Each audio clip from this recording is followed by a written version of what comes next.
രാവിലെ തന്നെ കെട്ടിറങ്ങിയിട്ട് എങ്ങോട്ടാന്ന് ചോദിക്കരുത്, കാര്യമൊക്കെ ഞാൻ പിന്നെ പറയാം. അതിനു മുന്നേ welcome back to my YouTube channel Deena Deenos. ഇപ്പം ഞാൻ പോകുന്നത് കോളേജിലേക്കാണ്. കോളേജിൽ ചെറിയൊരു ചടങ്ങുണ്ട്, വിദ്യാരംഭം എന്നാണ് ആ ചടങ്ങിൻ്റെ പേര്. അതെന്താണെന്നുള്ളത് ആ പേരിൽ തന്നെ ഉണ്ടല്ലോ, വിദ്യ ആരംഭിക്കുന്നതിനെയാണ് വിദ്യാരംഭം എന്ന് പറയുന്നത്. ഇതൊന്നും അറിയാതെയായിരുന്നു ഞാൻ അവിടെ എത്തിപ്പെട്ടത്. കോളേജിലെ കേരള സമാജത്തിൻ്റെ ഒരു പ്രോഗ്രാം ആയിരുന്നു അത്.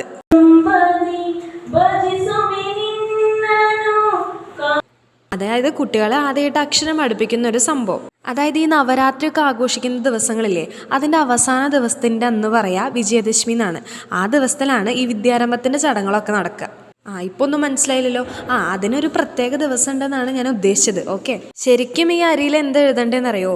ഓം ഹരിശ്രീ ഗണപതയെ നമഃ, ഇതാണ് എഴുതേണ്ടത്. കയ്യിൽ മാത്രമല്ല എഴുതിക്കുക, നാവിലും ഇത് എഴുതിക്കൂട്ടോ. പിന്നെ അത് മാത്രമല്ല, സരസ്വതിദേവിയുടെ വിഗ്രഹത്തിന് മുന്നിൽ വെച്ചിട്ടായിരിക്കും ഇത് എഴുതുക. അപ്പോൾ ഇത്രയും പറഞ്ഞ് ഞാൻ ബോറടിപ്പിച്ചു എന്ന് വിശ്വസിക്കുന്നു. അപ്പോൾ എനിക്ക് വിശന്നു, ഞാൻ ഫുഡ് കഴിച്ചു. അങ്ങനെ ഞാൻ തിരിച്ച് ഹോസ്റ്റലിലേക്ക് പോയി. അപ്പോൾ എല്ലാവർക്കും ഇഷ്ടമായി എന്ന് വിചാരിക്കുന്നു. Bye guys.